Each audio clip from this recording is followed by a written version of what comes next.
Hi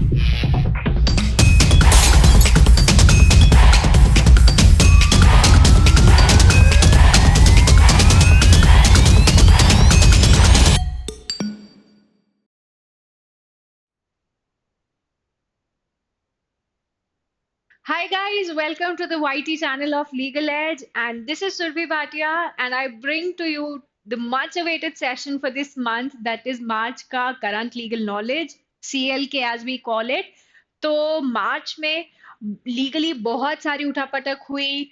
Twitter ने government पे case कर दिया, देन जज के घर पे बहुत सारा कैश मिला, जजेस की ही अपॉइंटमेंट पे एक सवाल उठने लग गया।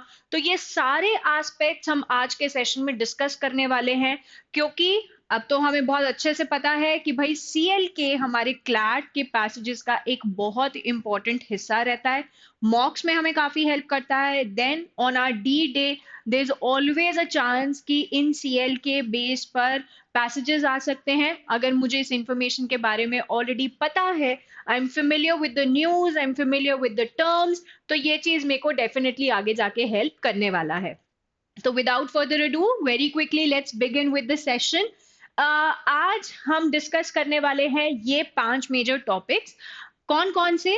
सबसे पहले तो एक्स्ट्राडिशन प्रोसेस हम यहाँ पे डिस्कस करने वाले हैं। तहव्वुर राना का extradition has been finally confirmed by the American government. Already confirm हो गया था। अब तो इनफैक्ट कल यूएस सुप्रीम कोर्ट ने भी ये चीज अलाउ कर दी है कि एक्स्ट्राडिशन कंफर्म्ड है। तो बहुत इंपॉर्टेंट एक न्यूज रहेगी इस साल के लिए, क्योंकि हम बहुत साल से इस चीज के लिए ट्राई कर रहे थे। Then X, as we formerly call it as Twitter, ने इंडियन गवर्नमेंट पे केस किया आईटी एक्ट से रिलेटेड। अब आईटी एक्ट पहले भी हमारे जो क्लैट रहे हैं उसमें आईटी एक्ट से रिलेटेड, डिजिटल डेटा प्रोटेक्शन से रिलेटेड काफी क्वेश्चंस बने हैं, इसलिए ये एक इम्पॉर्टेंट न्यूज हो जाती है इस महीने के लिए ही नहीं, इनफैक्ट इस साल के लिए भी। एंड इसकी आगे जो भी प्रोग्रेसेस रहेंगी वो हम क्लोजली फॉलो अप डेफिनेटली करेंगे through our shorts and through our monthly CL के। Then immigration and foreigners bill 2025, budget session already चल रहा है। In the latter half of the budget session ये फॉरेनर्स बिल, इसको प्रेसिडेंट असेंट भी मिल गया है, पार्लियामेंट के दोनों हाउसेज में भी पास हो गया है। सो एक बहुत इंपॉर्टेंट स्टेप रहा। अब इसके क्या प्रोविजंस है, कहाँ गैप्स हैं, कौन से लूप होल्स है, और किस तरीके से ये हमारी कंट्री के बॉर्डर्स को स्ट्रेंथन और सिक्योर करने वाला है, ये सारे एस्पेक्ट्स हम देखेंगे। Then inquiry against Delhi high court जज फॉर पाइल ऑफ कैश जो उनके घर पे मिला, किस तरीके से सिर्फ इंक्वायरी ही फाइल हुई, क्यों एफआईआर फाइल नहीं की गई, और इस सब से रिलेटेड एक जो बहुत ही इंपॉर्टेंट कंट्रोवर्सी उठी इज एनजैक वर्सेस कोलिजियम सिस्टम को लेके कि भाई जजेस तो सबके ऊपर नजर रख रहे हैं, सबको जस्टिस दिलवा रहे हैं, पर अगर जजेस ही कोई गलती कर रहे हैं तो उनसे जस्टिस किस तरीके से लेना है या फिर उनको कैसे कटघरे में खड़ा करना है, वो अपने आप में काफी कंट्रोवर्शियल एस्पेक्ट रहा हमारे मार्च के महीने का। So we will very briefly see कि एनजैक वर्सेस कोलिजियम का क्या यहाँ पर डिबेट है और किस तरीके से यहाँ पे सेटल किया जा रहा है। तो स्टार्ट करते हैं with the first most important topic, that is तहावुर Rana का extradition case। तो who was तहावुर राणा? सबसे पहले तो ये चीज समझते हैं, बीइंग एन इंडियन हम में से कोई भी अनअवेयर नहीं है ऑफ द मुंबई 26/11 का जो अटैक्स हुए थे, टेररिस्ट अटैक्स हुए थे। ठीक है, बहुत सी हमने सीरीज देखी हैं, उस पर बहुत डॉक्यूमेंट्रीज देखी हैं, फॉर दैट मैटर बहुत लोगों ने उस चीज को मतलब जब न्यूज में चल रहा था तब भी बहुत लोगों ने उसे, we were glued to the TV screen कि क्या 3 दिन वहां पर केओस चला था। तो Tahawwur Rana was one of the major persons जो डायरेक्टली तो इन्वॉल्व नहीं था उन टेररिस्ट अटैक्स में, पर जो एक पर्सन डायरेक्टली इन्वॉल्व था उसको इसने काफी ज्यादा मदद की थी थ्रू कैश कंट्री में आने के लिए, उसको कवर प्रोवाइड करने के लिए। इसलिए एक लंबे टाइम से इंडियन गवर्नमेंट चाहती है कि उसे इंडिया लाया जाए। यूएस में है वो, इंडिया लाया जाए, यहाँ पे उसका केस चले, यहाँ पे उसकी इन्वेस्टिगेशन हो, और हम अल्टीमेटली इस चीज में जस्टिस लें। तो एग्जैक्टली पर्सन है कौन? He is some 64-65 year old man जो पाकिस्तानी मिलिट्री में डॉक्टर रह चुका है, सिटीजन ये कनाडा का है। ठीक है, अब 2008 मुंबई अटैक्स पे भी इसके काफी सारे एक्यूजेशंस हैं, और भी बहुत सारे, जैसे जर्मनी में कुछ अटैक्स हुए थे वहां पे ही इज इन्वॉल्व, जिसकी वजह से इसको अल्टीमेटली यूएस में अरेस्ट किया गया था। अगर हम यहाँ इस केस की बात करें, अपने 26/11 जो 2008 के अटैक्स थे उसके बारे में बात करें, तो उससे रिलेटेड ये एड था, मतलब हेल्प था of David Headley. David Headley was the person जिसने काफी सारे रिसोर्सेज प्रोवाइड किए थे फॉर दिस अटैक ऑफ 26/11। उसी ने अच्छा खासा पैसा प्रोवाइड किया था। एक तरीके से he was one of the masterminds जो लश्कर तालिबान के साथ मिलकर जिसने पूरा अटैक को प्लान किया था।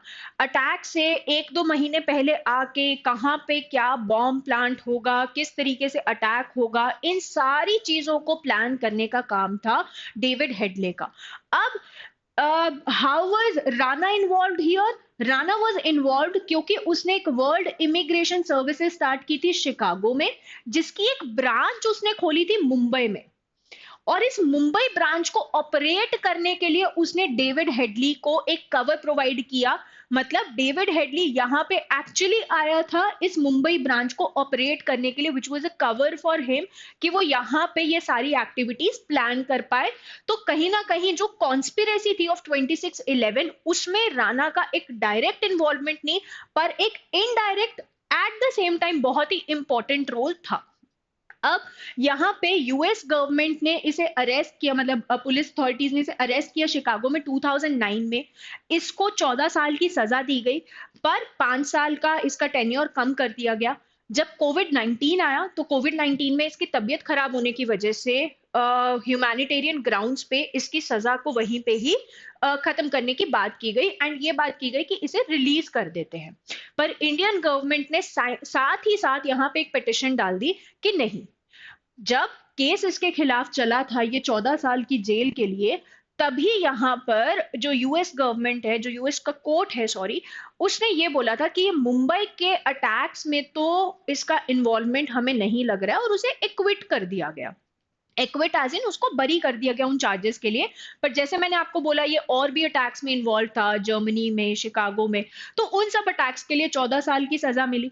पर अब जब इसको रिलीज किया गया 2020 में कोविड की वजह से, तो इंडियन गवर्नमेंट को लगा कि भाई नहीं, हमारे साथ तो ये गलत हो रहा है, हमारे ये टेररिस्ट एक बहुत ही बड़ा अटैक था, हमें उस चीज के लिए जस्टिस चाहिए, कभी इससे सवाल जवाब नहीं हुए हैं, उसे इन्वेस्टिगेट करना बहुत जरूरी है।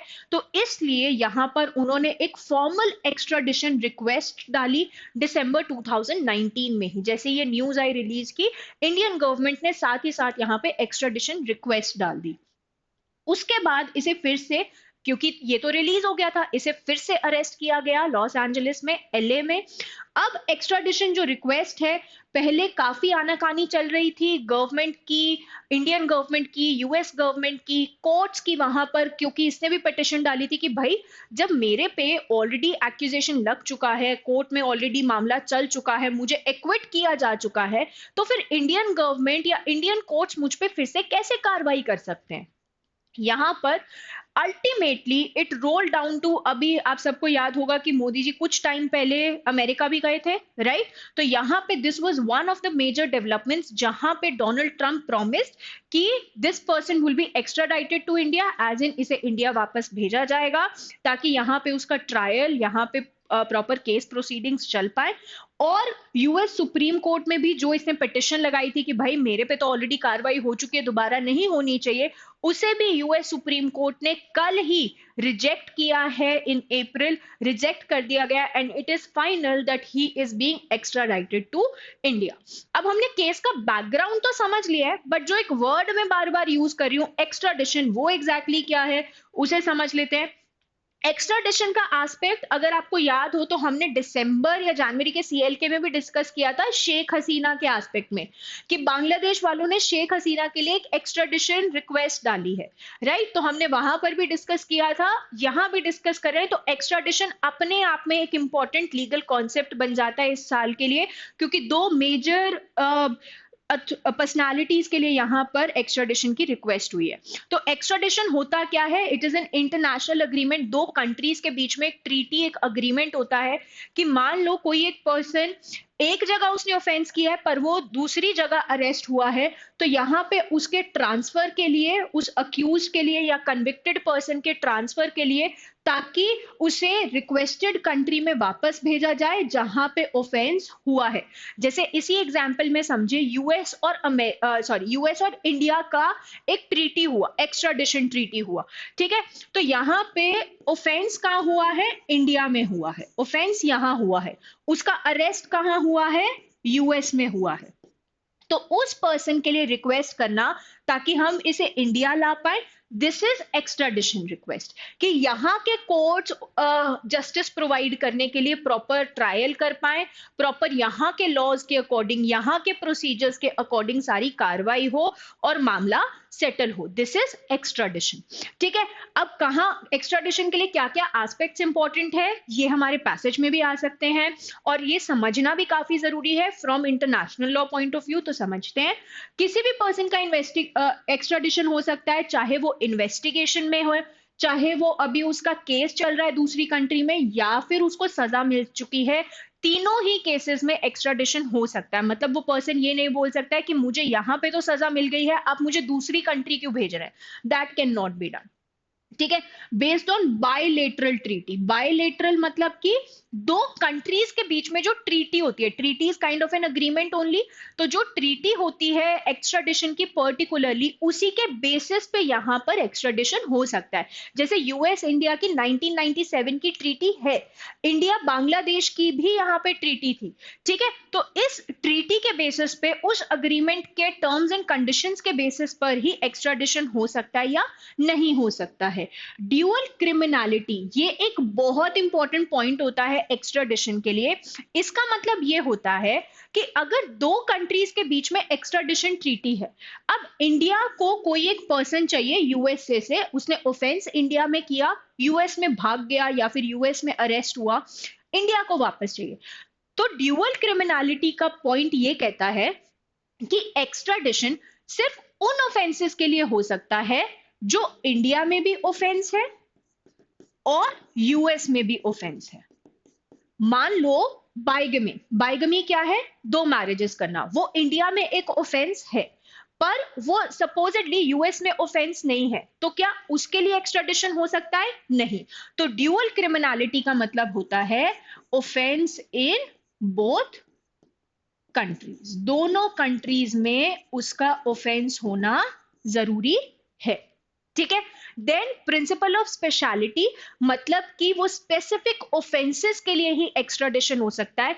अब जैसे इंडिया जो जिन ऑफेंसेस के लिए मांग रहा है, जो हम अपनी अगली स्लाइड में डिस्कस करेंगे कि कॉन्स्पिरेसी के लिए, वॉर या टेररिस्ट एक्ट्स के लिए वो मांग रहा है, जिस ऑफेंस के लिए एक्स्ट्राडिशन करवाया गया है, सिर्फ उसी के लिए ही आप ट्रायल कर सकते हैं। ऐसा नहीं है कि हमने यहां पे उस पर्सन को एक्स्ट्राडाइट करवाया, let's say for the offence of bigamy, ठीक है, एंड कल को हम और किसी ऑफेंस का भी, किसी फाइनेंशियल फ्रॉड का या और किसी ऑफेंस का भी ट्रायल स्टार्ट कर दे, नहीं। यहां पे प्रिंसिपल ऑफ स्पेशलिटी ये बोलता है कि भाई जिस ऑफेंस के लिए उसको आपने दूसरी कंट्री से बुलाया है, उसी ऑफेंस के लिए ही आप उसका ट्रायल यहां पे करेंगे। अगर आपने ये गड़बड़ की, इसके अगेंस्ट आप गए, तो वो दोनों कंट्रीज के रिलेशंस भी सावर हो जाते हैं, उस पर्सन को वापस भी बुलाया जा सकता है, ट्रीटी पे तो इंपैक्ट होगा ही होगा।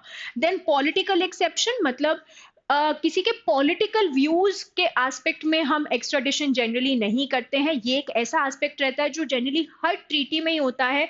इंडिया बांग्लादेश में भी हमने इस पॉइंट को डिस्कस किया था। एक बहुत इंपॉर्टेंट पॉइंट रहता है कि anything which is an offence, उसके लिए हम एक्स्ट्राडिशन करते हैं। किसी के भी पॉलिटिकल ओपिनियंस को क्राइम मानकर हम उसके लिए एक्स्ट्राडिशन नहीं करते हैं। तो हर ट्रीटी में ये पॉलिटिकल एक्सेप्शन का अक्सर पॉइंट रहता है।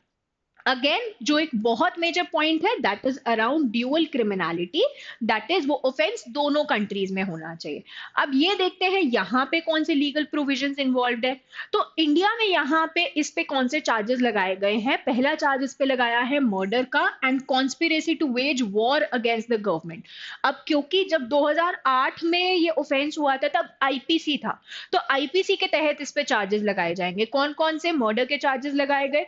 देन इसने वॉर अगेंस्ट इंडिया, मतलब कि इसने कॉन्स्पिरेसी की है इंडियन गवर्नमेंट इंडिया के अगेंस्ट एक वॉर डिक्लेयर करने की, टेररिस्ट एक्ट्स करने की, तो आईपीसी के तहत वो वाले सेक्शंस लगाए गए। UAPA that is unlawful activities prevention act, आपके एक मॉक में भी इसका फुल फॉर्म आया था।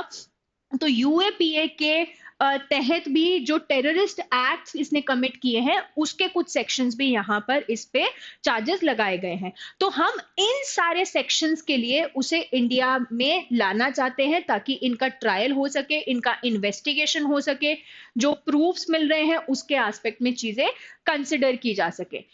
उसका क्या कहना है, this is the contention of, contention क्या होता है, कंटेंशन होता है आर्ग्यूमेंट, मतलब ये राणा का कहना है कि this is violation of double jeopardy. Double jeopardy कौन से आर्टिकल में गिवन है ये फटाफट अपने कमेंट बॉक्स में बताना। डबल जियोपार्डी का मतलब क्या होता है कि किसी भी एक पर्सन को सेम ऑफेंस के लिए हम बार बार पनिश नहीं कर सकते, एक ऑफेंस की सजा एक बार ही मिल सकती है। तो यहाँ पे राणा का ये कहना है कि भाई ट्रायल हो चुका है, राइट, यूएस में ट्रायल हो चुका है और मुंबई ब्लास्ट के लिए मेरे को एक्विट किया जा चुका है, तो क्यों वापस से इंडिया मेरे को बुलाना चाहता है। ये तो उनके जो कॉन्स्टिट्यूशन में डबल जियोपार्डी का प्रिंसिपल है उसे वायलेट करता है। पर यहाँ पे जो मैं आपको बता रही हूँ कि कल ही कोर्ट ने इस चीज को रिजेक्ट किया है। कोर्ट ने यहाँ पे ये बोला है कि भाई हमने जिन चार्जेस पे, जिन एस्पेक्ट्स पे आपके ऊपर ट्रायल किया था, जो चार्जेस लगाए थे, जो इन्वेस्टिगेशन हुआ था, that is very different then what is India trying to do. India के सेक्शंस अलग हैं, हमारे सेक्शंस अलग हैं। इंडिया का जो चार्ज लगाया जा रहा है वो अलग ऑफेंस के लिए है, हमारा जो एस्पेक्ट था वो अलग ऑफेंस के लिए है। ठीक है, तो यहां पर ultimately the point boils down to that this contention, this argument of Rana has been rejected. उसकी पिटिशन जो थी कि एक्स्ट्राडिशन नहीं होना चाहिए, दिस हैज बीन रिजेक्टेड। ठीक है, देन अल्टीमेटली यहां पे यूएस इंडिया ट्रीटी का कौन सा एक इंपॉर्टेंट पॉइंट था, दैट इज आर्टिकल 6। ये भी राणा ने कहीं ना कहीं कंटेंशन में, आर्ग्यूमेंट में डाला था। आर्टिकल 6 इसका क्या बोलता है, ध्यान से इसे लाइन बाय लाइन पढ़ते हैं। Prevents extradition when a person has been convicted और acquitted in the requested state for offence for which extradition is required. यही बात जो अभी मैंने आपको बताई, यहां पे बस एक टर्म डाल दी, रिक्वेस्टेड स्टेट। दो कंट्रीज हैं और मैंने आपको पहले भी बताया इंटरनेशनल लॉ में हम कंट्री को स्टेट बोलते हैं। ठीक है, तो जो स्टेट मांग रही है एक पर्सन को, डिमांड कर रही है, दैट इज रिक्वेस्टिंग स्टेट, और जिस स्टेट से मांगा जा रहा है दैट इज रिक्वेस्टेड स्टेट। तो इस वाले केस में रिक्वेस्टेड स्टेट कौन सी हो गई, यूएस से हो गई। ठीक है, तो ये आर्टिकल 6 बेसिकली ये बोल रहा है कि एक्स्ट्राडिशन नहीं होगा अगर रिक्वेस्टेड स्टेट में ऑलरेडी ट्रायल हो चुका है और उस पर्सन को या तो कन्विक्ट किया जा चुका है या एक्विट किया जा चुका है। और इसका रीजनिंग मैं आपको ऑलरेडी अभी बता चुकी हूँ अलॉन्ग विद डबल जियोपार्डी, कि कोर्ट ने इस पॉइंट को रिजेक्ट कर दिया गया है। क्यों रिजेक्ट किया है, क्योंकि इंडिया में जो प्रोविजंस के लिए हम उसे बुला रहे हैं that is entirely different then what US ने ट्रायल किया था। फॉर दैट मैटर अगर मैं आपको बताऊं तो यहां पर डेविड हेडले, इसके लिए भी एक्स्ट्राडिशन रिक्वेस्ट इंडिया ने डाली थी बिफोर यूएस से, पर इसे क्लियरली रिजेक्ट कर दिया गया था। क्यों क्लियरली रिजेक्ट किया गया था, बिकॉज यूएसए ने यहाँ पे ये बोला था कि वो अप्रूवर बन गया। अप्रूवर मतलब कि आप लोगों ने मूवीज में एक वर्ड सुना होगा, वो सरकारी गवाह बन गया है। मतलब इसने खुद ही बोला कि मैं आपकी हेल्प करूंगा फॉर ऑल द इन्वेस्टिगेशन। इसने ही राणा के खिलाफ बहुत सारे एविडेंसेस प्रोवाइड किए, इसने ये बताया कि भाई इसने मेरे को इस तरीके से पैसे में हेल्प की थी, ये सारी चीजें की थी। तो डेविड हेडले अब सरकारी गवाह बन चुका है, तो इसको एक इम्यूनिटी प्रोवाइडेड है। अब यहाँ इसी वजह से इसका एक्स्ट्राडिशन इज रिजेक्टेड, इसकी रिक्वेस्ट रिजेक्ट कर दी थी, बट अगेन राणा की request has been accepted. Okay, moving on, news of the month, news of the year, that is X, formerly known as Twitter, ने Indian government that is ministry of information and technology पे Karnataka high court में case file किया. अब case क्या file किया? Case इन्होंने ये file किया कि इंडियन गवर्नमेंट आईटी एक्ट के तहत, IT act, information technology act 2000 basically allow करता है कि जो भी हमारे इलेक्ट्रॉनिक कम्युनिकेशंस होते हैं, जिसके अंदर हम सोशल मीडिया प्लेटफॉर्म्स को लाते हैं, कोई भी और इलेक्ट्रॉनिक कम्युनिकेशंस है, उसमें अगर कोई भी डिस्पैरिटी है, कोई भी ऑब्जेक्शनेबल कंटेंट है, तो वो गवर्नमेंट को, प्लेटफॉर्म्स को एक अथॉरिटी देता है उस कंटेंट को रिमूव करने की. काफी टाइम से आईटी एक्ट के बहुत से प्रोविजंस, बहुत से एस्पेक्ट्स अपने आप में कंट्रोवर्सी में है, डिबेट में है. अब यहाँ पे ट्विटर एज इन एक्स का ये मानना था कि गवर्नमेंट जो है ऑर्डर कर देती है कंटेंट को रिमूव करने का, पर वो तो ठीक है, गवर्नमेंट का हक है, पर आप प्रॉपर प्रोसीजर से नहीं कर रहे हैं. यहाँ पे उनका मानना ये है कि सेक्शन 79 क्लॉज 3 क्लॉज बी, जो आप हमारी सेफ हार्बर इम्यूनिटी को हटाते हुए बस आप उसका प्रोविजन का मिसयूज कर रहे हैं, किसी ना किसी तरीके से हमें उस एम्बिट में लाने के लिए कि हमारे ऊपर एक दबाव रहे कंटेंट को रिमूव करने का. और जो एक्चुअल प्रोसीजर इस्टेब्लिश है सेक्शन 69A में, आप उसको फॉलो नहीं कर रहे हैं. जो गाइडलाइंस हैं, जो सारी चीजें हैं, उसको फॉलो किए बिना ही आप हमें बोल रहे हैं कंटेंट को हटाने के लिए. और एक नया पोर्टल लाई थी गवर्नमेंट, मिनिस्ट्री 2024 में एक पोर्टल लेकर आई थी, सहयोग पोर्टल, और उन्होंने ये बोला था कि जो भी कंटेंट रिमूव करने के ऑर्डर्स दिए जाएंगे ना, वो इस पोर्टल के थ्रू ही दिए जाएंगे. ठीक है, तो यहां पर पोर्टल ट्विटर ने ज्वाइन नहीं किया, एक्स ने ज्वाइन नहीं किया, तो इस चीज का भी काफी ज्यादा मिसयूज किया जा रहा है कि आप बस हमें ये बोल रहे हैं कि इसे रिमूव कर दीजिए, आप ना हमें कोई ग्राउंड्स बता रहे हैं, ना आप हमें अपॉर्चुनिटी दे रहे हैं सुनने की. तो ये सारे सेक्शंस क्या बोलते हैं, इसे अब आराम से स्टडी करते हैं. सबसे पहले बात करते हैं सेक्शन 66A की. सेक्शन 66A हटा दिया गया है. आप लोगों ने एक केस सुना होगा, Shreya Singhal versus union of India. Basically section 66A क्या कहता था कि अगर गवर्नमेंट को ऐसा लगता है कि कोई भी मैसेज, कोई भी ईमेल, कोई भी इंफॉर्मेशन ऐसी है जो इंटरफेयर कर रही है और लोगों के इमोशंस के साथ, जो थोड़ी सी डिसरप्टिव हो सकती है नहीं, हो भी सकती है, किसी को अनॉय कर रही है, तो गवर्नमेंट उस चीज को हटाना तो छोड़ो, उस चीज के लिए पनिश भी कर सकती है, फाइन भी इंपोज कर सकती है. ये हमारा बोलता था सेक्शन 66A. पर सुप्रीम कोर्ट ने Shreya Singhal versus union of India के केस में एक बहुत इंपॉर्टेंट बात बोली कि भाई यहां पे तो जो आपने एम्बिट बनाया फॉल्स इंफॉर्मेशन ऑफ अनोयंस, ये तो बहुत ही ज्यादा बड़ा हो गया, ये तो बहुत ही ज्यादा आर्बिट्रेरी हो गया. भाई मेरे लिए जो चीज अनोइंग है, क्या पता वो सामने वाले के लिए ना हो, तो ये बहुत ही सारी कैलकुलेशन बिगाड़ सकता है. और जो हमारा article 19 freedom of speech and expression है, उसकी रीजनेबल रिस्ट्रिक्शंस में तो नहीं आता है.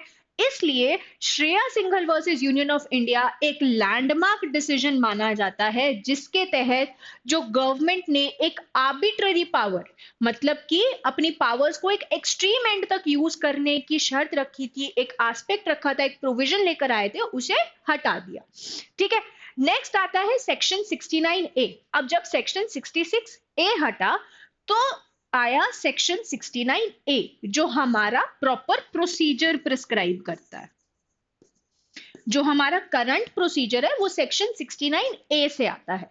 सेक्शन 69A ये कहता है कि government national security, public order, sovereignty, country की सिक्योरिटी, किसी भी एस्पेक्ट्स पे रीजनेबल रिस्ट्रिक्शंस लगाते हुए कंटेंट को ब्लॉक कर सकती है. डेफिनेटली ये चीज हो सकती है, कहीं पर भी ऐसा कोई कंटेंट लगता है कि हाँ भाई this can actually harm the security of the country, या दंगा फसाद हो सकता है, तो गवर्नमेंट के पास हक है उस चीज को हटाने का. जब ये ऑर्डर्स दिए भी जाते हैं हटाने के लिए, तो इस चीज को भी प्रॉपरली चेक किया जाता है टाइम टू टाइम की जो ये ऑर्डर्स थे उसके लिए कमेटी बैठती है, कमेटी चेक करती है whether these orders are reasonably implemented, क्या ये रैंडमली तो इम्प्लीमेंट नहीं कर दिए, रीजनेबली तो इम्प्लीमेंट हुए हैं। तो इस चीज पे भी एक रिव्यू होता है। रिव्यू क्या होता है, हमने क्लास में पढ़ा था, जुडिशियल रिव्यू होता है जैसे। तो यहाँ पे कोर्ट्स रिव्यू नहीं करते हैं, जो ये रिव्यू होता है ये होता है अलग से कमेटी द्वारा। मतलब कि जो ऑर्डर पास किया गया, जो ये वाला ऑर्डर है, इस ऑर्डर को फिर से चेक करना कि क्या ये प्रॉपर बाउंड्रीज में है या नहीं है। ठीक है, ये है हमारा सेक्शन 69A, जो जनरली गवर्नमेंट को यूज करना चाहिए किसी भी ऑनलाइन कंटेंट को हटाने के लिए। पर यहां पे गवर्नमेंट क्या यूज कर रही है, गवर्नमेंट यहां पे यूज कर रही है सेक्शन 79B क्लॉज 3। यहां पे गलती से सेक्शन 79A आ गया, but it is section 79B clause 3। अब ये क्या बोलता है, सेक्शन 79 क्या है पहले तो ये समझो। Section 79 safe harbour protection provide करता है। मान लो ट्विटर पे किसी ने कुछ पोस्ट किया, ठीक है, अब किसी एक पर्सन ने, ट्विटर के यूजर ने कुछ पोस्ट किया, तो क्या यहाँ पे ट्विटर की भी जिम्मेदारी बनती है हर उस पर्सन के पोस्ट के लिए? नहीं।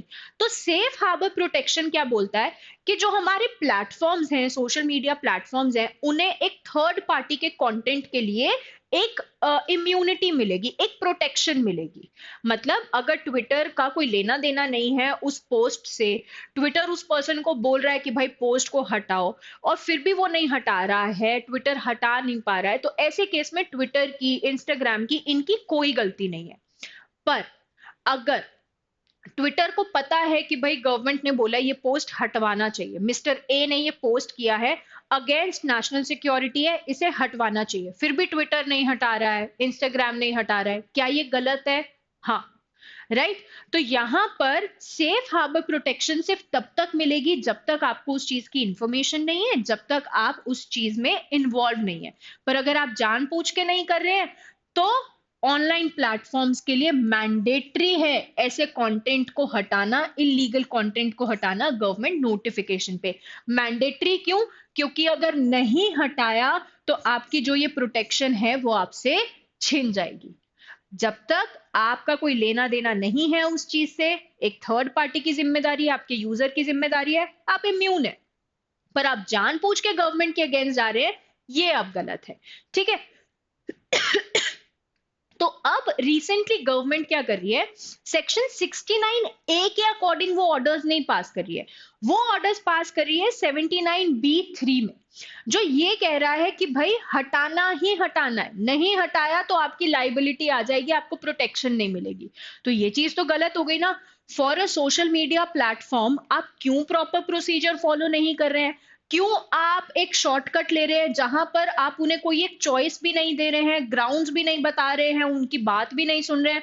आपने तो उनके लिए कोई ऑप्शन नहीं छोड़ा। तो यहां पर एक्स का ये मानना है, इन ट्विटर का ये मानना है कि गवर्नमेंट अपनी पावर्स को मिसयूज कर रहा है। जो श्रेया सिंघल की गाइडलाइंस आई थी, जो ये कहती हैं बेसिकली, एक सेकेंड, पहले एक बार सहयोग पोर्टल भी समझ लेते हैं, फिर उसके बाद जो एक्स के कंटेंशंस है वो आराम से फिर से समझेंगे। बेसिकली सहयोग पोर्टल क्या कहता है, 2024 में यूनियन होम मिनिस्ट्री ने इसे लॉन्च किया था। क्यों लॉन्च किया था? एक पोर्टल बना दिया था, मतलब एक प्लेटफॉर्म बना दिया था, जिसमें जो भी ये हमारी मेजर कंपनीज हैं वो आके ज्वाइन इन हो, और गवर्नमेंट यहीं पर ही नोटिफाई कर दे, जो ऑर्डर्स हैं वो नोटिफाई हो जाए, और जो प्रोसेस है कंटेंट को ब्लॉक करने का वो फटाफट हो जाए। बिकॉज आज के टाइम पे जो न्यूज है, जो इंफॉर्मेशन है, जो कंटेंट है, वो बहुत ही जल्दी फैलता है। तो इसलिए ये सारे एस्पेक्ट्स देखते हुए सहयोग पोर्टल बनाया गया कि प्लेटफॉर्म्स इसे ज्वाइन कर ले। एट द सेम टाइम जितनी भी स्टेट्स एंड यूनियन टेरिटरीज है, हमारी 31 स्टेट्स एंड यूनियन टेरिटरीज भी इसके साथ जुड़ गई। ऑलमोस्ट 15 से 20 जो हमारी मेजर कंपनीज हैं वो भी सहयोग पोर्टल के साथ रजिस्टर हो गई। तो इन्होंने ये बोला कि जो ऑब्जेक्शनेबल कंटेंट हटाने के ऑर्डर्स हैं उसको हम क्विकली इंप्लीमेंट कर पाए, जो प्रोसेस है वो बहुत ही फटाफट हो जाए, बहुत ही बटरी मैनर में हो जाए, इस वजह से सहयोग पोर्टल लाया गया। अब ट्विटर का क्या मानना है कि भाई सहयोग पोर्टल कहीं ना कहीं यहाँ पे इतना ज्यादा मिसयूज कर रहा है, क्योंकि आपने ऑर्डर्स को क्विक तो इम्प्लीमेंटेशन करवा दिया, बट क्या उन ऑर्डर्स के पीछे ग्राउंड जो है उसको चेक करने का कोई तरीका है? जो हमें सेक्शन 69A एक रिव्यू की बात करता है, एक प्रोसीजर की बात करता है, क्या सहयोग पोर्टल वो प्रोसीजर को फॉलो कर रहा है? देन अल्टीमेटली जो श्रेया सिंघल की गाइडलाइंस हैं कि प्रॉपर रीजंस होने चाहिए, एक अपॉर्चुनिटी ऑफ बीइंग हर्ड होना चाहिए, क्या इन चीजों को फॉलो किया जा रहा है? तो ये सारे एस्पेक्ट्स देखते हुए जो ट्विटर ने इंडियन गवर्नमेंट पे केस किया है, that in itself is a big question over कि हमारा जो freedom of speech and expression है, क्योंकि हाल फिलहाल में आपने देखा होगा since January freedom of speech and expression किसी ना किसी तरीके से हमारा न्यूज में बना ही हुआ है। पहले लेटेंट वाली कंट्रोवर्सी हुई, देन दिस केस, देन उसके बाद कुणाल कामरा वाला इशू हुआ। ठीक है, बीच में एक इशू ये भी हुआ था कि एक इंसान अपना कंटेंट पोस्ट करके सो रहा है एंड सुबह प्लेटफॉर्म ने बस रैंडमली बिना कुछ बताए बिना कुछ कहे कंटेंट को हटा दिया। तो इस तरीके से जो freedom of speech and expression है वो काफी ज्यादा गवर्नमेंट के एस्पेक्ट में ज्यादा जा रहा है instead of as a right for the citizens. तो जो ये फ्रीडम है वर्सेस जो सिक्योरिटी का हमारा डिलेमा है कि भाई क्या रीजनेबल रिस्ट्रिक्शंस होनी चाहिए, डेफिनेटली नेशनल सिक्योरिटी को लेके, ऑनलाइन डिजिटल कंटेंट की सिक्योरिटी को लेके बहुत से एस्पेक्ट्स रहते हैं। In today's digital era digital content को संभाल के रखना, उसकी सिक्योरिटी अपने आप में एक बहुत बड़ा मुद्दा है। तो इन सबको रीजनेबली इंप्लीमेंट करना is the need of our, किसी भी तरीके से arbitrary manner में government can not do this, which was the main argument of Twitter. यहाँ पे उन्होंने बोला कि जो स्टेट की रेगुलेशन है वो तो बढ़ती ही जा रही है। भाई आपको जब 69 का तरीका दिया हुआ है, आप 69A तो फॉलो कर नहीं रहे हैं। ठीक है, उसके बाद जो 79 में हमें सेफ हार्बर इम्यूनिटी मिली हुई है, आप हमसे वो भी छीन रहे हैं। और 79B3B में जो हमें आपने कंपल्शन प्रोवाइड की है, जो एक जरिया है हमसे वो इम्यूनिटी छीनने का, आप इसे मिसयूज कर रहे हैं। तो यहाँ पे स्टेट का रेगुलेशन बढ़ना थ्रू सहयोग पोर्टल, अगेन सारी स्टेट्स ने, फॉर दैट मैटर बीच में एक न्यूज आई थी जिसमें ये भी था कि सहयोग पोर्टल पे एक फॉर्म तक आ गया है, उस फॉर्म में बस आपको ये डालना है, ये कंटेंट हटाना है, इस प्लेटफॉर्म से हटाना है, इस यूजर का हटाना है, दैट्स इट। उसमें एक ग्राउंड्स तक का भी वहां पर सेक्शन नहीं है या फिर कॉलम नहीं है, which in itself is misuse of the powers. तो यहाँ पे मिसयूज ऑफ द पावर्स काफी ज्यादा बढ़ रही हैं, जिससे परेशान होके Twitter has finally filed a case against the central government in Karnataka high court. Let's see how it proceeds over. Alright, moving on, an important bill has been passed in the parliament and president का भी ascent यहाँ पे मिल चुका है, that is immigration and foreigners bill. अब एक basic सा aspect देखें तो बिल के लिए हमारा क्या प्रोसीजर रहता है। सबसे पहले ये किसी भी हाउस ऑफ पार्लियामेंट में आता है। ठीक है, ये वाला बिल आया था लोकसभा में, लोकसभा से गया ये राज्यसभा में, दोनों हाउसेज में ये पास हो चुका है। After passing of in both the houses ये जाता है प्रेसिडेंट के पास एंड फिर इसे मिल जाता है असेंट। ठीक है, तो वक्फ बिल तो पिछले साल से ही काफी ज्यादा न्यूज में बना हुआ है। This is another important bill जिसकी जरूरत थी। ठीक है, जो काफी ज्यादा न्यूज में बना हुआ है। अब इमिग्रेशन से रिलेटेड ऑलरेडी एक न्यूज हमने लास्ट कुछ महीने में पढ़ी।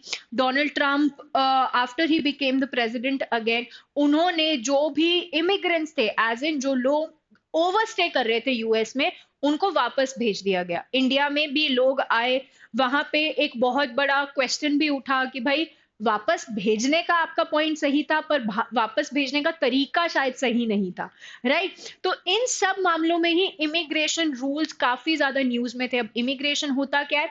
इमिग्रेशन इज जब कोई एक पर्सन अपनी कंट्री छोड़ के किसी और कंट्री में जाता है for educational purposes, for health facilities, for medical facilities, घूमने के पर्पज से। तो इन सारे एस्पेक्ट से जब एक पर्सन अपनी कंट्री से एक फॉरेन कंट्री में जा रहा है, वो होता है इमिग्रेशन। अब अमेरिका में रूल्स थे, उस चीज को प्रॉपरली इंप्लीमेंट किया गया, तो इंडिया की भी थोड़ी सी आंखें खुली। इंडिया को ये रियलाइज हुआ, हमारी मिनिस्ट्री को ये रियलाइज हुआ कि इंडिया में 4 डिफरेंट लॉज हैं। फॉरेनर्स एक्ट 1946 है, पासपोर्ट एक्ट 1920 है, registration of foreigners act 1939, immigration careers liability act 2000, जिसमें से अगर आप ध्यान से देखो तो जो मेजर एक्ट हैं वो है प्री कॉन्स्टिट्यूशन एरा के, एज इन प्री इंडिपेंडेंस के। और ये वाले जो लॉज थे ना, ये वर्ल्ड वॉर के टाइम पे उन सारे एस्पेक्ट्स को देखते हुए बहुत ही क्विक उसमें बनाए गए थे बाय ब्रिटिशर्स। आज का वक्त और वो वक्त बहुत ही अलग है। फिर जो हमारा इमिग्रेशन करियर्स लाइबिलिटी एक्ट 2000 है, ये बेसिकली एक लाइबिलिटी इंपोज करता था उन एयरक्राफ्ट्स पे, उन टैंक्स पे जो थ्रू एयर या वाटर ऐसे लोगों को लेकर आ रहे हैं जिनका इंडिया में आने का हक नहीं है। यहाँ पे लाइबिलिटी जो इंपोज की जा रही है वो इंपोज की जा रही है ऑन एयरक्राफ्ट एंड वेसल्स। ठीक है। तो ये 4 अलग लॉज। अब किसी एक लॉ में डिस्क्रिपेंसी हो तो ठीक है, 4 अलग लॉज हैं तो डेफिनेटली जायज सी बात है, कहीं पर भी फ्रिक्शन हो सकता है, कहीं पर भी ऐसा एस्पेक्ट हो सकता है कि भाई फॉरेनर्स एक्ट में कुछ और बात हो रही है, पासपोर्ट एक्ट में कुछ और बात हो रही है। तो अल्टीमेटली यहाँ पर एक नीड अराइज हुई कि हमें एक कंसोलिडेटेड लॉ चाहिए एंड एक अपडेटेड लॉ चाहिए। भाई जैसे हमारे पास आईपीसी 1860 का था, इतना पुराना था, we needed a new law क्योंकि आज नए टेक्नोलॉजिकल डेवलपमेंट्स हो चुके हैं। आज हम ईएफआईआर करवा सकते हैं, आज वीडियो के थ्रू, वीडियो कॉन्फ्रेंसिंग के थ्रू कोर्ट की कार्रवाई हो सकती है। तो ये सारे एस्पेक्ट्स डेफिनेटली अब वैलिड हैं, तब नहीं थे, तो हमें नए लॉ की जरूरत थी, हम ले आए।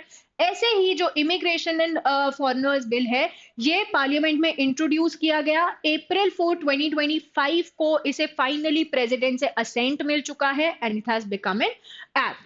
पर्पस क्या था इसका कि भाई ये कंसोलिडेट किए जाए, इन चारों लॉज को इकट्ठा करके हम एक लॉ में लाए। पहली बात, मॉडर्नाइज किया जाए प्रोविजंस को। भाई 1920 का टाइम, 46 का टाइम और 2025 का टाइम बिल्कुल अलग है। तब जो सिक्योरिटी कंसर्न्स थे, आज जो सिक्योरिटी कंसर्न्स है, आज जो वीजा के एस्पेक्ट्स हैं, बिल्कुल अलग है। तो दो शुड बी डेफिनेटली चेंज्ड। और यहां पर foreigners entry, exit and stay, मतलब कोई एक पर्सन अगर इंडिया में आ रहा है, इंडिया से जा रहा है और कितने वक्त के लिए वो इंडिया में रह रहा है, इन तीनों एस्पेक्ट्स को इस बिल में डील किया गया है। सिर्फ एंट्री को नहीं, सिर्फ एग्जिट को नहीं, इनफैक्ट कितने टाइम तक रह रहा है एक इंसान। कई बार होता है कि इंसान आया सिर्फ 2 महीने के लिए, अब वो इस चीज को बाईपास करके 4 महीने के लिए, 6 महीने के लिए एंड कभी कभी तो एक लंबे टाइम तक के लिए भी इंडिया में है, विच इज इलीगल। तो ये सारे एस्पेक्ट्स को डील करने वाला है हमारा ये वाला बिल। अब इसके क्या क्या इंपॉर्टेंट प्रोविजंस हैं। सबसे पहली बात तो, अगर कहीं भी इंडियन गवर्नमेंट को ये लगता है कि किसी एक पर्सन का यहाँ पे आना या फिर यहाँ पे रहना, जरूरी नहीं है कि वो थ्रेट है ही, अगर उनको लगता भी है, डीम्ड मतलब लगना, अगर उनको लगता भी है कि वो नेशनल सिक्योरिटी, सॉवरेनिटी या इंटेग्रिटी कंट्री के अगेंस्ट हो सकता है, तो ये उस इंसान को मना किया जा सकता है। एनी फॉरेनर अगर इंडिया में आ रहा है, उसके आने से यहाँ के पॉलिटिकल एस्पेक्ट्स को, यहाँ के इकोनॉमिक एस्पेक्ट्स को, लीगल एस्पेक्ट्स को, सिक्योरिटी को किसी भी तरीके से कोई भी खतरा है तो उसे मना किया जा सकता है। देन उसे किसी भी ऐसे पर्सन को वारंट के बिना ही अथॉरिटी अरेस्ट कर सकती है जिसे सस्पेक्ट किया गया है कि भाई वो प्रॉपर डॉक्यूमेंट्स के साथ नहीं है। This can definitely be done.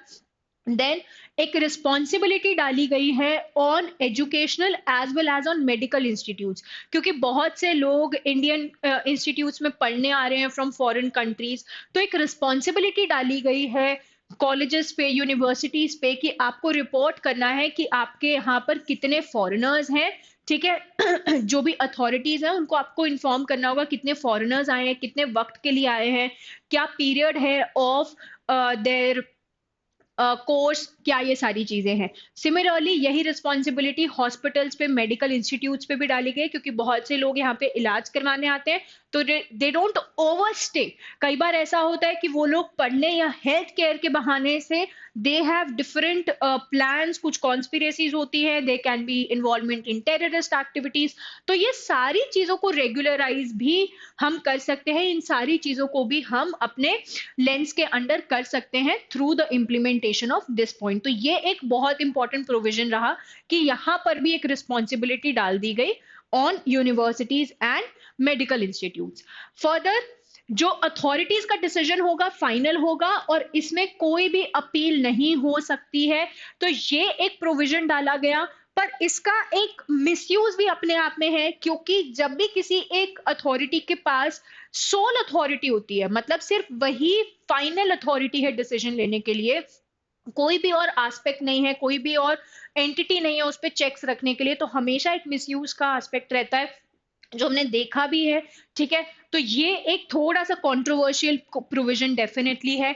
Moving on, foreigners are barred from associating with persons of a specified description, मतलब अगर कोई एक ऐसा पर्सन है जो टेररिस्ट एक्टिविटी से रिलेटेड है, जो एक ऐसे एस्पेक्ट से रिलेटेड है जो इंडिया में क्योस क्रिएट कर सकता है, तो डेफिनेटली उस पर्सन से भी आपका लेना देना नहीं होना चाहिए। अगर लेना देना है, then Indian authorities definitely have a say, उनके पास एक डिस्क्रिशन है कि वो आपको इंडिया में एंट्री करने से या स्टे करने से मना कर सकते हैं। मूविंग ऑन, पेनल्टीज को यहाँ पर डेफिनेटली एनहांस किया गया है। पहले पहले इतनी ज्यादा पेनल्टीज नहीं थी, पर अब अगर अनऑथराइज्ड एंट्री है तो 5 साल तक का इम्प्रिजनमेंट, 5 लाख तक का फाइन, और अगर वीजा के बेसिस पे ओवरस्टे कर रहे हैं तो 3 साल की जेल, 3 लाख तक का फाइन इंपोज किया जा सकता है, which is a huge number of years also. तो यहाँ पर ये एक बहुत इंपॉर्टेंट पॉइंट रहा कि पेनल्टीज को एनहांस कर दिया गया है। अब प्रोविजंस तो आ गए, पर कुछ कंसर्न्स भी आए, क्योंकि अगर हम सिक्योरिटी रीजंस पे बहुत ही आर्बिट्ररी मैनर में, आर्बिट्ररी इज बहुत रैंडम मैनर में अपने एस्पेक्ट्स को कंटिन्यू करेंगे, तो किसी ना किसी तरीके से इंडिया का जो टूरिज्म है, इंडिया का जो एक इमेज है ऑन ग्लोबल लेवल, वो काफी ज्यादा इंपैक्ट होगा। जैसे आप सबको अगर पता है, इनफैक्ट आप जीके में भी पढ़ते होगे, पासपोर्ट इंडेक्स आता है, हेनलीज पासपोर्ट इंडेक्स, कि हमारा पासपोर्ट कितना स्ट्रांग है। ठीक है, या फिर बहुत सारे और इंडेक्सेस होते हैं जो ये बताते हैं कि आपकी कंट्री कितनी फेवरेबल है फॉर फॉरेनर्स टू विजिट। तो यहाँ इन सारे एस्पेक्ट्स में इंडिया का इमेज गिरने का एक काफी चांस है, because of the stringent, strict and arbitrary laws provisions जो यहाँ पर इंट्रोड्यूस हो रहे हैं। तो ये डेफिनेटली हो सकता है। फंडामेंटल राइट्स वायलेट हो रहे हैं। आर्टिकल 21 एक ऐसा फंडामेंटल राइट है जो सिटीजन्स के साथ साथ नॉन सिटीजन्स को भी अवेलेबल है। तो यहाँ पर ठीक है, आर्टिकल 21 आप बिल्कुल ही एक एक्सट्रीम वे में नहीं देंगे, okay, but on certain aspects एक सर्टेन डिग्निटी, एक सर्टेन रिस्पेक्ट तो डेफिनेटली फॉरेनर डिजर्व करता है। तो यहाँ पे जो ये वॉयलेशन है ऑफ आर्टिकल 21, ये डेफिनेटली रहेगा। पॉलिटिकल मिसयूज एक सबसे बड़ा कंसर्न है for this bill, for this act now. क्यों? क्योंकि अगर कहीं पर भी गवर्नमेंट को, अथॉरिटीज को ये लग रहा है कि इस पर्सन का आना, फॉर दैट मैटर कोई जर्नलिस्ट है, इनका आना हमारे पॉलिटिकल एस्पेक्ट्स के लिए सही नहीं है, तो अथॉरिटीज के पास डिस्क्रिशन है कि वो उसको मना कर सकते हैं, एंड अथॉरिटीज की डिसीजन पे कोई अपील भी नहीं है। तो इसके चांसेस काफी ज्यादा है, जिसको थोड़ा सा बैलेंस आउट करने की कोशिश डेफिनेटली करनी चाहिए थी। Over reach of executive power, again this point कि एग्जीक्यूटिव अपनी पावर्स का मिसयूज कर सकता है। एग्जीक्यूटिव के ऊपर कोई भी और अथॉरिटी नहीं है जो इस चीज पे चेक्स एंड बैलेंसेस रखे, तो this can be a very big chaos. कोई जुडिशियल ओवरसाइट नहीं है, जुडिशरी का कोई रोल नहीं है, कोई ट्रांसपेरेंसी नहीं है, किस ग्राउंड पे आपने किया कोई पूछने वाला नहीं है, कोई जवाब मांगने वाला नहीं है, और जहां पे अकाउंटेबिलिटी सेट नहीं होती है ना, वहां पे पावर्स को मिसयूज करने का हमेशा एक चांस, एक एस्पेक्ट डेफिनेटली रहता है। एक बहुत important point, principle of proportionality. Principle of proportionality क्या कहता है? एक राइट टू प्रिवेसी का जजमेंट आया था के.एस. पुट्टास्वामी, जिसमें यह बोला गया था कि आर्टिकल 21 हमारी राइट टू लाइफ में एक बहुत इंपॉर्टेंट पॉइंट होता है, राइट टू प्रिवेसी। बहुत स्टूडेंट्स को पता भी होगा कि प्रिवेसी से related this is the landmark decision. तो इस केस में ना सुप्रीम कोर्ट ने एक बहुत इंपॉर्टेंट प्रिंसिपल बोला था कि हम जो भी रिस्ट्रिक्शन लगाना चाहते हैं किसी भी पर्सन पे, किसी भी चीज के लिए, वो हमेशा प्रोपोर्शनल होनी चाहिए to the object that I want to achieve. For example, आज we are in month of March, क्या आज से मैं आप सबसे ये एक्सपेक्ट करूंगी कि आप 12-12, 13-13 घंटे पढ़े? नहीं, ये चीज प्रोपोर्शनल नहीं होगी। इन मंथ ऑफ मार्च अगर हम इफेक्टिवली स्टडी कर रहे हैं for 8 hours also, it is good enough. This is principle of proportionality. पर क्या मैं अक्टूबर के महीने में, नवंबर के महीने में भी यही 8 घंटे एक्सपेक्ट करूंगी? नहीं, तब मैं आपसे एक्सपेक्ट करूंगी कि आप एटलीस्ट 12 से 13 घंटे दे रहे हैं, क्योंकि तब मेरा जीके का रिवीजन बढ़ जाएगा, मेरी लीगल की प्रैक्टिस बढ़ जाएगी, लॉजिकल भी हमें प्रैक्टिस ज्यादा करना पड़ेगा। ठीक है, तो प्रिंसिपल ऑफ प्रोपोर्शनैलिटी जो ये कहता है कि भाई जो हमारी नीड है और जो हम रेगुलेशंस लगा रहे हैं वो प्रोपोर्शनल होने चाहिए। ये नहीं है कि आपका कंसर्न तो है, डेफिनेटली सिक्योरिटी कंसर्न्स हैं, डिजिटल एस्पेक्ट्स में डेफिनेटली हमें और ज्यादा सतर्क रहना होता है, क्योंकि आज के टाइम पे कितना इजी है नकली आधार कार्ड बनाना, कितना इजी है नकली पासपोर्ट बनाना। राइट, मूवीज में भी हम देखते हैं कि भाई क्या फटाफट बन जाते हैं, और हो भी रहा है ये चीज। तो नेशनल सिक्योरिटी कंसर्न्स डेफिनेटली है, पर क्या उस चीज के लिए इतनी एक्सट्रीम प्रोविजंस को लाना, क्या ये सही था? क्या अनचेक्ड पावर्स को लाना ये सही था? तो this is again one important concern जो हमारा इस एक्ट के साथ रहने वाला है।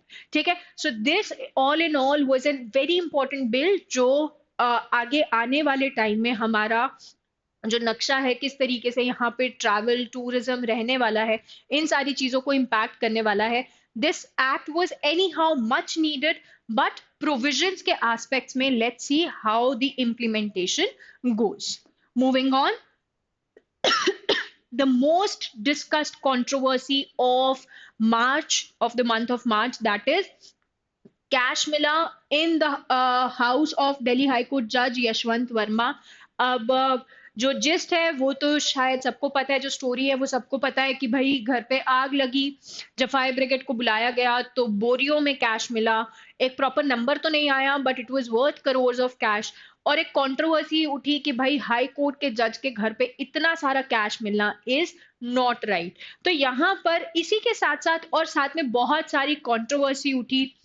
ठीक है, जैसे ही कैश मिला यहाँ पे काफी ज्यादा, तो कोलिजियम, कोलिजियम क्या होता है? कोलिजियम होता है एक ग्रुप ऑफ जजेस जहां पे सेम लेवल ऑफ लोग हैं। ग्रुप ऑफ जजेस ने ये डिसाइड किया कि भाई ये पर्सन दिल्ली हाई कोर्ट में भी हैं, इन्हें वापस से इलाहाबाद हाई कोर्ट भेज देते हैं। Basically Yashwant Verma is currently was currently in Delhi high court जब ये पूरी कंट्रोवर्सी हुई।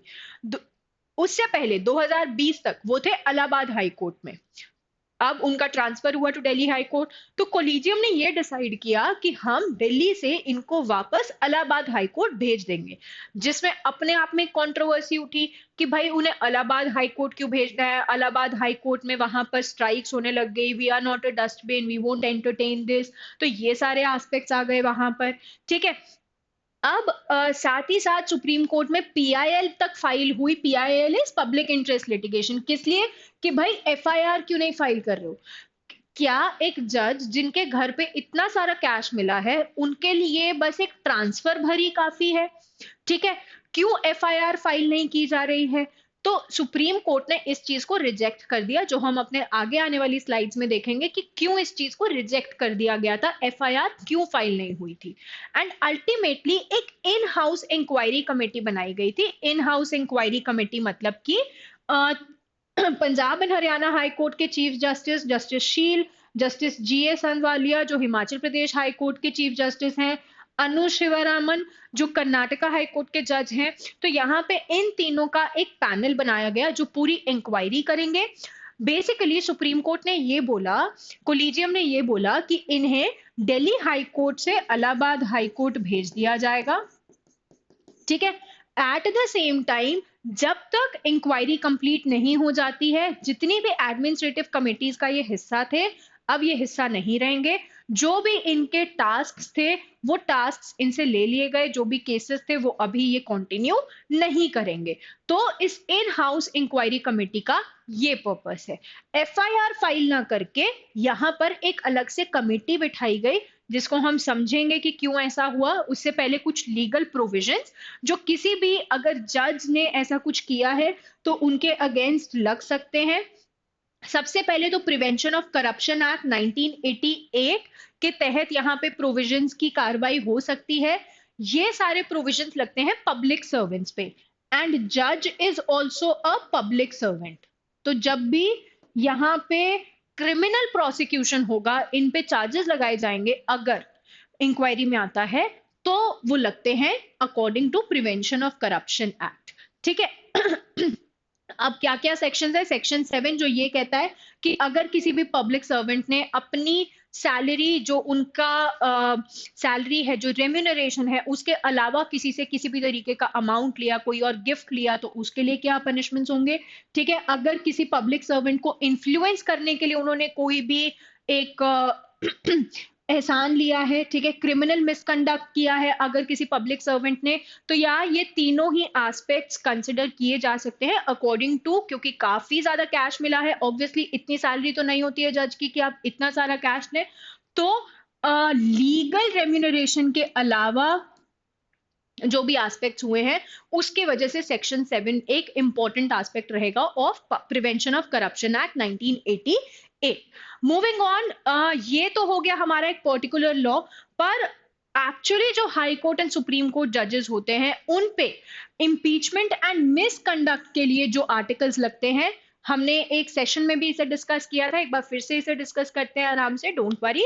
आर्टिकल 124 क्लॉज 4 जो सुप्रीम कोर्ट जजेस पे किस तरीके से रिमूव किया जाएगा अगर इम्पीचमेंट होता है या फिर एक मिसकंडक्ट है, मिसबिहेवियर किया है उन्होंने। 217(1)(b होता है फॉर हाई कोर्ट जजेस। इस केस में ये वाला आर्टिकल लगेगा बिकॉज ही वाज सिटिंग जज ऑफ दिल्ली हाई कोर्ट।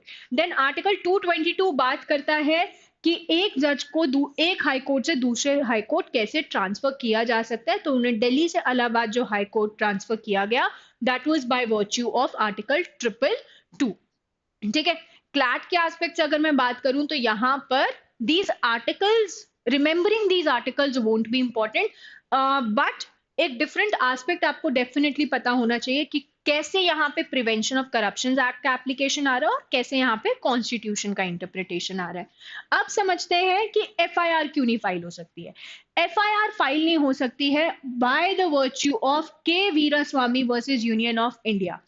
के वीरास्वामी पहले ऐसे जज थे जिनके खिलाफ इंपीचमेंट प्रोसीडिंग्स 1991 में स्टार्ट की गई थी। कब? 1991 में। कमेंट बॉक्स में ये भी बताना कि कितने जजेस के खिलाफ आज तक इंपीचमेंट प्रोसीडिंग्स कंप्लीट हुई हैं, मतलब कितने जजेस को आज तक इंडिया में इंपीच किया गया है। ठीक है। अब K Veeraswamy versus union of India में सुप्रीम कोर्ट ने बहुत सी गाइडलाइंस दी थी एफआईआर फाइल करने के लिए, क्योंकि एक सिंपल सी बात है, अगर आज तो हम डेफिनेटली ये बोल रहे हैं कि भाई एफआईआर फाइल होनी चाहिए, इतना सारा कैश मिला, इतना गलत हुआ, ठीक है, पर एफआईआर फाइल करना अगर अलाउ कर दिया जाए तो जजेस, जिनको हम एक इंडिपेंडेंट अथॉरिटी मानते हैं, हम हमेशा पढ़ते हैं ना दैट दे आर इंडिपेंडेंट, उनका रोल ऐसा है, उन पे दबाव डालने के लिए क्या फेक एफआईआर की प्रोबेबिलिटी नहीं बढ़ जाएगी? डेफिनेटली बढ़ जाएगी। तो वो एक बिना डर के अपना काम प्रॉपरली कर पाए, जिसकी वजह से इन गाइडलाइंस में ये बोला गया कि कहीं पर भी जहां पर ऐसा होगा, एक प्रायर सैंक्शन की जरूरत है, मतलब एक प्रायर परमिशन की जरूरत है। किसकी? प्रेसिडेंट को चीफ जस्टिस ऑफ इंडिया से कंसल्ट करना होगा अगर एफआईआर फाइल करनी है अगेंस्ट सिटिंग सुप्रीम कोर्ट और हाई कोर्ट जज। यहाँ पे सिटिंग मतलब जो अभी भी सुप्रीम कोर्ट और हाई कोर्ट के जज हैं उनके एस्पेक्ट में। ठीक है।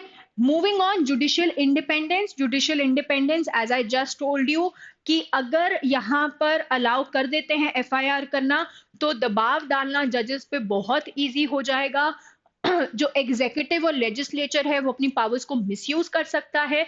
इस चीज को बनाए रखने के लिए, जुडिशियल इंडिपेंडेंस को बनाए रखने के लिए, एफआईआर के लिए प्रायर सैंक्शन ऑफ सीजेआई बहुत इंपॉर्टेंट है। और अनदर इंपॉर्टेंट थिंग, ये चीज बाइंडिंग होती है, मतलब सुप्रीम कोर्ट के चीफ जस्टिस ऑफ इंडिया जो भी बात बोलेंगे वो प्रेसिडेंट को माननी पड़ेगी। मूविंग ऑन, प्रोटेक्शन का क्या स्कोप है, मतलब अगर एक प्राइमा फेसाई केस है, मतलब वो सामने से पता चल रहा है कि हाँ भाई इन्होंने रिश्वत ली है या फिर किसी मिसकंडक्ट में इन्वॉल्व है, प्राइमा फेसाई का क्या लिटरल इंटरप्रिटेशन होता है कमेंट में बताना है। तो प्राइमा फेसाई अगर केस है ऑफ मिसकंडक्ट या क्रिमिनलिटी, तो वो प्रॉपर प्रोसेस के साथ यहाँ पे फॉलो होना चाहिए, तब हम जुडिशियल इंडिपेंडेंस की बात नहीं करेंगे। अब यहाँ पे क्योंकि प्राइमा फेसाई केस नहीं था, जिसकी वजह से इंक्वायरी बिठाई गई और एफआईआर के लिए मना किया गया था। क्रिमिनल प्रोसिक्यूशन अलाउड है under prevention of corruption act 1988, इसलिए हमने इसके प्रोविजंस पहले ही डिस्कस कर लिए। तो के वीरा स्वामी वर्सेस यूनियन ऑफ इंडिया का जो डिसीजन था वो एक इंपॉर्टेंट एस्पेक्ट था टू से कि क्यों एफआईआर फाइल नहीं होनी चाहिए। अब साथ में ही एक मुद्दा और उठा राज्यसभा में, क्योंकि इतना बड़ा मामला था भाई, दिल्ली हाई कोर्ट के जज इलाहाबाद हाई कोर्ट में ट्रांसफर किया तो वहां पे अलग स्ट्राइक हो गई कि हमारे पास क्यों भेज रहे हो ऐसे जज को। तो जुडिशियली की ट्रांसफर्स, जुडिशरी के अपॉइंटमेंट्स, जुडिशरी के वर्किंग पे एक बहुत बड़ा क्वेश्चन मार्क उठा, और सवाल उठा फिर से राज्यसभा में कि भाई जुडिशरी जो सबको कटघरे में खड़े करके सवाल पूछती है, उन्हें किस हिसाब से अपॉइंटमेंट्स हो रहे हैं नहीं हो रहे, उन्हें कटघरे में कैसे खड़ा करा जाए, या फिर उनके अपॉइंटमेंट्स में जो एक डिस्क्रिपेंसी है उस चीज को कैसे सॉर्ट किया जाए। And ultimately this roll down to the biggest debate जो एक लंबे टाइम से चल रहा है, कोलिजियम सिस्टम होना चाहिए या नहीं। कोलिजियम क्या होता है, as I just told you, group of जजेस अपॉइंटिंग जजेस। ठीक है, इंडिया में जजेस ही जजेस को अपॉइंट करते हैं। अब जो आर्टिकल 124 है इंडियन कॉन्स्टिट्यूशन का, वो ये बोलता है कि प्रेसिडेंट इन कंसल्टेशन विद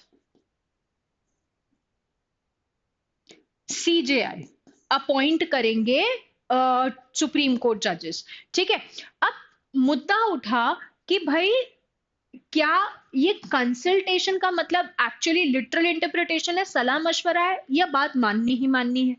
तो जब 1981 में फर्स्ट जजेस केस आया which was SP Gupta versus union of India, तो सुप्रीम कोर्ट ने बोला हाँ कंसल्टेशन का मतलब बस सलाह मशवरा लेना ही है, अल्टीमेटली जो प्रेसिडेंट चाहते हैं वो ये कर सकते हैं।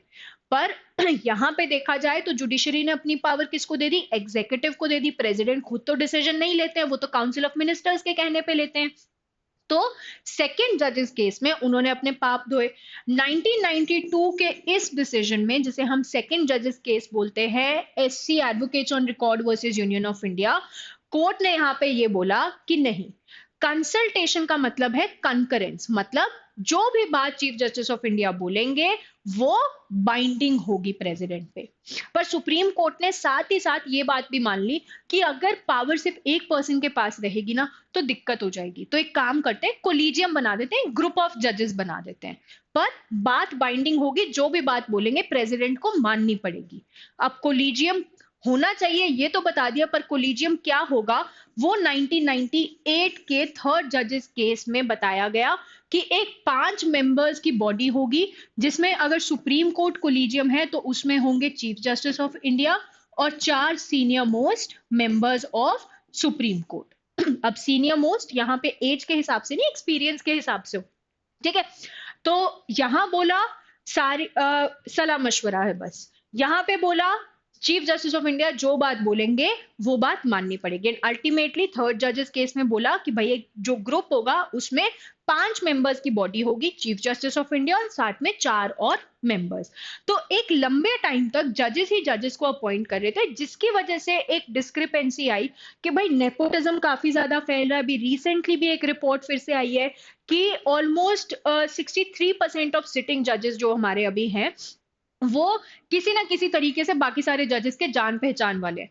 तो नेपोटिज्म का जो एक्यूजेशन हम बॉलीवुड पे लगाते हैं वो जुडिशरी में भी काफी ज्यादा प्रोमिनेंट है, जिसके लिए सरकार 2014 में एनजैक, एनजैक क्या है, national judicial appointment commission, national judicial appointment commission लेकर आई।